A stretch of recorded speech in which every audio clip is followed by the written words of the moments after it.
नमस्कार देखिनवा कौन अच्छी आज हेडलाइंस। पश्चिम और दक्षिण ओडिशा रे अधिक वर्षा आशंका 23 रे लघुचाप 25 रे नहींपे अवपात रूप। पढ़ा आग्रह कमिला युक्त 3 रे 90,000 आसन खाली। चलित मास शेष सुधा द्वितीय थर नोटिस बाहर। ओटीटी परीक्षा रे पुणी विभ्राट प्रश्नपत्र प्रकट अभियोग रे आज परीक्षा स्थगित। प्रार्थी हसंत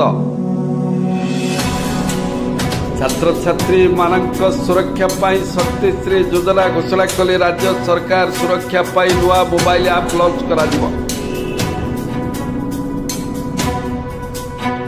राज्य रे 102 माध्यमिक विद्यालय उन्नीत हेबो उच्च माध्यमिक विद्यालय। महिला गुहारी शुणा महिला कमिशन 9 मास है राज्य में अध्यक्षा पदवी खाली। पुरी जिला बलंगारे नाबालिका को रास्ता पेट्रोल पकाई जालीदेले 3 जन दुर्बृत्त।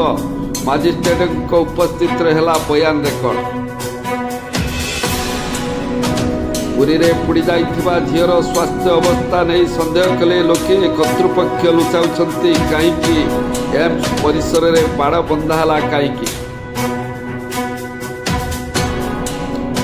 मयूरभंज रायरंगपुर रुंगटा कारखाना प्रतिष्ठा पाई पल्ली सभा आंदोलनकारी को लाठी माड़ संगृहित मत न जणाइबाकू तातिले। सेपटे अनुगुल नालको नगर सेल्टर प्लांट रे दुर्घटना गुरुतर आहत हेले श्रमिक।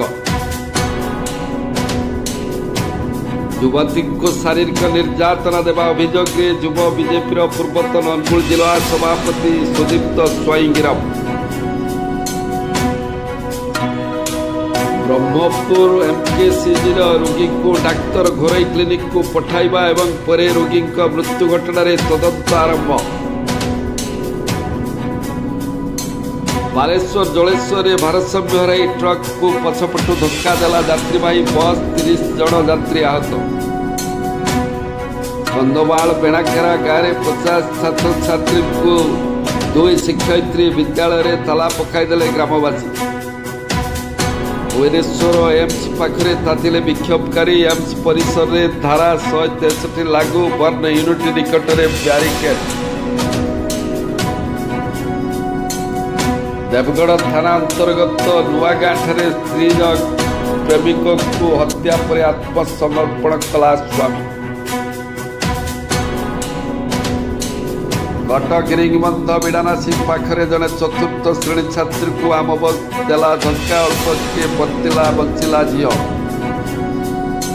गंजाम जिला खलिकोटे 10th श्रेणी छात्र को छुरा माड़ गुरुतर अवस्था डाक्तखाना भर्ती। मयूरभंज जिला जसीपुर मद्यप स्वामीर उन्मत्त कांड स्त्री को पिटी पिटी मारिदेला। सेपटे जाजपुर कोरेई आश्रम आवासिक विद्यालय सिनियर निर्यातना। पाचेरी डे जीवा बेले 3 छात्र उद्धार। राजस्थान अजमेर प्रबल वर्षा 4 दिन में 23 जनकर मृत्यु। 2 दिन पर शिक्षानुष्ठान बंद। यूपी शारदा विश्वविद्यालय बीडीएस छात्री आत्महत्या। अध्यापक मानसिक निर्यातना देउथिबा अभियोग।